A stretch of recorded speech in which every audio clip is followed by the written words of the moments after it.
Hello friends, you're watching Exotic Point. I am Shilpa and you're most welcome is here in the segment of modals.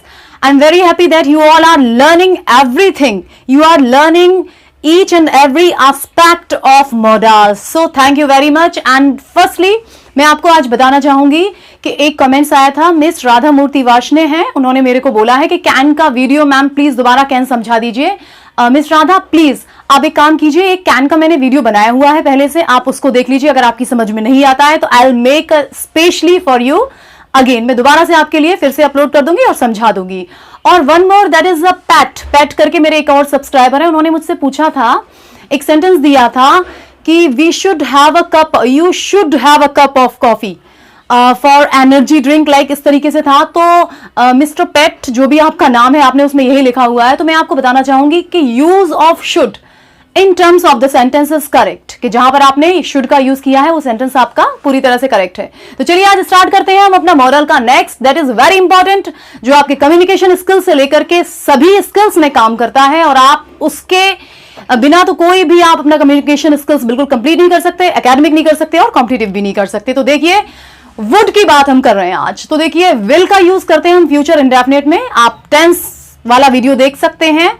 और normally will का जो past form होता है वो would होता है। तो लेकिन वुड एक मॉडर्न ऑक्सिलरी का भी काम करता है, और वो कैसे करता है चलिए आज देखते हैं। तो मॉडल्स में फर्स्टली आपको एक सेटअप करना, मैं आपको डेली बताती हूँ कि आप जब भी कोई मॉडर्न ऑक्सिलरी का यूज कर रहे हैं तो एक ब्रेन सेटअप करके चलिए, जिससे क्या होता है कि आप उस पर फोकस कर पाते हैं, अटेंटिव रह पाते हैं। तो देखिए, यूज ऑफ वुड, ओके। तो वुड का यूज हमको कहां करना है? टू एक्सप्रेस हैबिचुअल एक्शन और पास्ट हैबिट। हैबिचुअल एक्शन किसको बोलते हैं? कि जो हमारे आदत होती है, आदत संबंधी वाक्य जो आपके यूज होते हैं, या फिर पास्ट हैबिट्स को कहें कि जो आप पहले किया करते थे, that is your past habits. तो हैबिचुअल एक्शन की बात कीजिए, I would listen stories during my childhood. मैं अपने बचपन में कहानियां सुना करता था। सपोज दैट कि आप अपने कोई छोटे भाई बहन है उनके साथ खेला करते थे, तो I use to play with my cousin, with my siblings during my childhood. कि आप अपने बचपन में जो किया करते थे, पहले जो किया करते थे, वो आपका हैबिचुअल एक्शन के सेंस में आता है, तो वहां पर आपको वुड यूज करना है। पास्ट हैबिट्स की बात करें तो और सेम ही सेंस में आता है, लेकिन बहुत ज्यादा पुराना भी हो सकता है ये। हाँ, तो देखिए, हमने गांधी जी का एग्जाम्पल इसमें लिया है कि Gandhi ji would spin every morning. Gandhi ji क्या किया करते थे? स्पिन में सूत काटा करते थे हर सुबह। तो ये एक पास्ट हैबिट्स का एग्जाम्पल हो जाता है।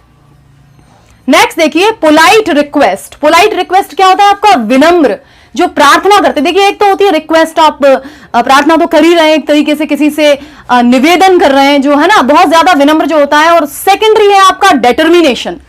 डेटर्मिनेशन होता है दृढ़ संकल्प। तो पहले विनम्रता के बारे में देखिए कि would you be so kind to lend me your book. अगर आप किसी से कोई चीज उधार मांगने जा रहे हैं, हो सकता है वो बुक हो, तो would you be so kind, क्या आप दयालुता के साथ में लैंड मी योर बुक, आप मुझे अपनी किताब उधार देना चाहेंगे, मतलब कुछ दिन के लिए आप बुक्स लेना चाहते हैं। तो ये आपकी बहुत ही ज्यादा क्या है, पोलाइट रिक्वेस्ट है, वहां पर वुड का यूज कीजिए। अगर डिटर्मिनेशन की बात करें, दृढ़ संकल्प, जिसके आगे आप नहीं झुक सकते, और दृढ़ संकल्प, डिटर्मिनेशन अगर आपके हाथ में है तो आपको कोई नहीं झुका सकता। तो जहां बिल्कुल श्योरिटी आपकी है, डिटर्मिनेशन है, वहां पर आपको यूज करना होगा वुड। सेंटेंस देखिए, I would never surrender before a criminal. मैं एक अपराधी के सामने, सरेंडर मींस आत्मसमर्पण, तो मैं एक अपराधी के सामने आत्मसमर्पण नहीं करूंगा। तो इट मींस व्हाट? कि आप अपनी जगह फर्म हैं, आपको कोई नहीं हिला सकता, दैट इज कॉल्ड डिटर्मिनेशन। और जहां डिटर्मिनेशन है वहां पर वुड का यूज होगा। नेक्स्ट बात कीजिए, wish, offer, invitation, preference and choice. Wish की बात करें तो आपकी इच्छा होती है। ऑफर की बात करें तो ऑफर आपका प्रस्ताव आप किसी के सामने लेकर के जाते हैं। इन्विटेशन तो आप निमंत्रण देते हैं।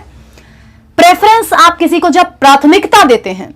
और चॉइस जब आप कोई चीज पसंद करते हैं। तो सबसे पहले चलते हैं विश की तरफ। विश आपकी इच्छा। I would like to express something. Suppose that कि आपके मन में कुछ चल रहा है और आप किसी को बताना चाहते हैं, तो I would like to express something, आप कुछ कहना चाहेंगे, तो उसके लिए आपने वुड का यूज किया। देखिए, कम्युनिकेशन स्किल्स में सबसे ज्यादा आप इसको यूज करेंगे, तो इसको ध्यान रखिएगा। एकेडमिक, जब आपका कम्युनिकेशन स्किल स्ट्रांग है तो एकेडमिक अच्छा बन जाता है। कॉम्पिटिटिव पर थोड़ा सा अटेंटिव करेंगे तो बिल्कुल हो जाएगा, थोड़ा फोकस कीजिएगा। तो I would like to express something. उसके बाद आइए ऑफर, जहां आप किसी को कोई ऑफर दे रहे हैं, प्रस्ताव दे रहे हैं। जैसे would you like to enjoy a cup of coffee with me. कोई भी है जिसको आप अपने घर पे इनवाइट कर रहे हैं, उससे कह रहे हैं कि मेरे साथ आकर के एक कप कॉफी एंजॉय करना आप पसंद करेंगे। हाँ, तो वुड आपने यूज किया। नेक्स्ट बात करते हैं इनविटेशन। इनविटेशन का मैंने एग्जांपल नहीं दिया हुआ है, मैं आपको बता देती हूं। तो सपोज दैट कि I would like to invite as a chief guest the mayor of this city, कि इस सिटी के जो मेयर हैं मैं उनको क्या करना चाहूंगा, इनवाइट करना चाहूंगा। तो वहां आपने नॉर्मली वुड का यूज कर लिया। उसके बाद प्रेफरेंस किसको प्राथमिकता दे रहे हैं, I would rather die than beg. Beg की स्पेलिंग चेक कीजिएगा, BEG है, BAG वाला नहीं है, जो बैग आपका थैला हिंदी में बोलते हैं। तो आई वुड रादर डाई, मैं मरना पसंद करूंगा, देन बैग। बैग मतलब भीख मांगना। और बैग से बना है आपका बैगर, और बैगर मींस भिखारी होता है। अगर भिखारी के सिनोनिम की बात की जाए तो वो होता है आपका मेंडिसेंट। एक न्यू वर्ड आप सीख सकते हैं, मेंडिसेंट। मेंडिसेंट मींस भिखारी होता है।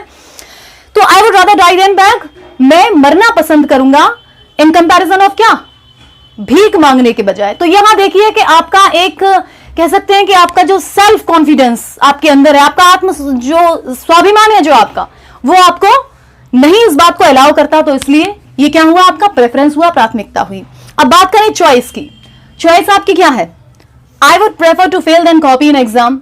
वेरी गुड, ये बहुत अच्छी बात है कि अगर कोई एक स्टूडेंट ऐसा एक दिमाग में बना करके चलता है, एक फ्रेमिंग करता है कि मैं फेल होना पसंद करूंगा अपनी परीक्षा में नकल करने के बजाय, नकल करने के स्थान पर, तो देखिए कितनी अच्छी बात है। तो ये उसकी चॉइस हो गई। अगर ऐसी चॉइस सबकी हो तो हमारा इंडिया बहुत कुछ बन सकता है।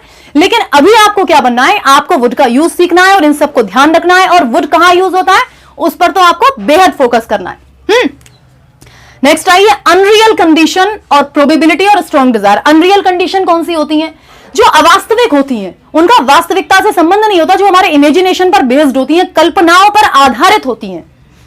और प्रोबेबिलिटी कल भी बताया था मैंने आपको, प्रोबेबिलिटी आपका होता है एक अनुमान लगाना, जो हम अनुमान लगाते हैं, लेकिन इन टर्म्स ऑफ शुड वो अलग था और इन टर्म्स ऑफ वो थोड़ा सा डिफरेंट है। और स्ट्रॉन्ग डिजायर, जो हमारे दिल से एक स्ट्रॉन्ग डिजायर, एक इच्छा आती है, मेरी एक इच्छा होती है, स्ट्रॉन्ग डिजायर होती है कि मैं अपने लर्नर्स को जितना कम से कम टाइमिंग में सिखा सकूं, वो मेरे लिए स्ट्रॉन्ग डिजायर है और आप सीख सकें। तो देखिए अनरियल कंडीशन क्या है कि if I were a bird I would fly very high. यदि मैं एक पक्षी होता, पहले तो एक बात ध्यान दीजिए कि आई के साथ मैंने यहां वर क्यों लगाया हुआ है, कि रिमेंबर जब केस ऑफ इमेजिनेशन होता है, जहां हम कल्पना करते हैं, वहां आई के साथ वर लगाते हैं और नॉर्मली हम वर्स का यूज करते हैं। ओके, तो कल्पनाओं में आप इमेजिनेशन में वर लगाएंगे। तो यदि मैं एक पक्षी होता, वो कल्पना कर रहा है, I would fly very high, मैं बहुत ऊंचा उड़ता। अब यह है कि अनरियल कंडीशन है, ऐसा तो हो ही नहीं सकता कि एक ह्यूमन बीइंग पक्षी तुरंत बन जाए और वो क्या करे और उड़ने लग जाए। तो वो केवल सोच रहा है, उसकी एक अनरियल कंडीशन को उसने अपने मन में सोच लिया है, बेस्ड कर दिया है और बोल दिया है। ओके, अब बात करते हैं प्रोबेबिलिटी, जो अनुमान लगा सकते हैं कि शी वुड बी 27, वो 27 साल की होगी, 27 ईयर्स की। कोई भी एक बंदा आप देखते हैं या किसी को भी देख लेते हैं, कहते हैं कि इतनी एज होगी इसकी, तो दैट इज अ प्रोबेबिलिटी। तो वहां पर आप वुड का यूज करते हैं, तो शी वुड बी 27। थर्ड की बात करें तो एक स्ट्रॉन्ग डिजायर, आपके मन में एक ऐसी इच्छा उठ रही है, अब आप उसको कर पाते हैं या नहीं कर पाते हैं वो तो आपके ऊपर डिपेंड करता है। तो would that I were a child again, देखिए कितना अच्छा सेंटेंस लिखा हुआ है यहां मैंने, would that I were child again. हर कोई क्या करना चाहता है, एक बच्चा बनना चाहता है कि काश मैं फिर से बच्चा बन जाऊं, क्योंकि जब बड़े हो जाते तो रेस्पॉन्सिबिलिटीज बहुत ज्यादा होती है और काम बहुत ज्यादा हो जाता है। तो यहां देखिए आप एक स्ट्रॉन्ग डिजायर जब आपके मन में आती है, काश मैं बच्चा बन जाऊं, आप बच्चा बनना चाहते हैं क्योंकि बहुत सारा काम होता है आपके ऊपर, रिस्पॉन्सिबिलिटीज होती है। तो उस केस में आपने वुड का यूज किया हुआ है। Would that I became a king, royal king, कि आप एक राजा बन जाएं, ऐसी कुछ हमारे दिमाग में बातें आती हैं, स्ट्रॉन्ग डिजायर होती है कि उसी टाइम हम सोचते हैं कि मैं तो ऐसा होता, काश मैं ऐसा होता या मैं बन जाऊं या ये सारी चीजें। तो वहां पर हमको वुड का यूज करना। I think you are getting perfectly. अब एक लास्ट है अनफुलफिल्ड एक्शन। अनफुलफिल्ड जिसको पूरा नहीं किया गया, और एक्शन जो कार्य है, जो किसी से संबंधित है, जहां पर एक कंडीशन बेस्ड थी, वो कैसे हम कंप्लीट करेंगे। वहां पर वुड का यूज कैसे होगा कि if you had invited me, Hindi देखिए कि अगर आप मुझे आमंत्रित करते, I would have attended the function, मैं फंक्शन जरूर अटेंड करता। अब इसमें अनफुलफिल्ड क्या है कि उसने इनवाइट नहीं किया, है ना। सेकंड पर्सन की क्या था, मन में ये था कि अगर वो बुलाएगा तो मैं जाऊंगा, मतलब वो जाने के लिए रेडी है और उसने इनवाइट नहीं किया। तो यहां पर अनफुलफिल्ड एक्शन आ गया। और अनफुलफिल्ड एक्शन के केस में आपको वुड का यूज करना है जब आप रिजल्ट दे रहे हैं कि if you had invited me, अगर आप मुझे इनवाइट करते, I would have attended the function. तो जहां रिजल्ट आया आप जरूर जाते, तो वहां पर आपने वुड का यूज किया हुआ है। ओके, तो आई think you have got perfectly the use of would, that is past form of will. मुझे लगता है कि आपको समझ में आ गया है, और अब भी कुछ समझ में नहीं आया है, please keep commenting, keep liking, subscribe, share. Okay? Thanks for giving your valuable time and have a nice day.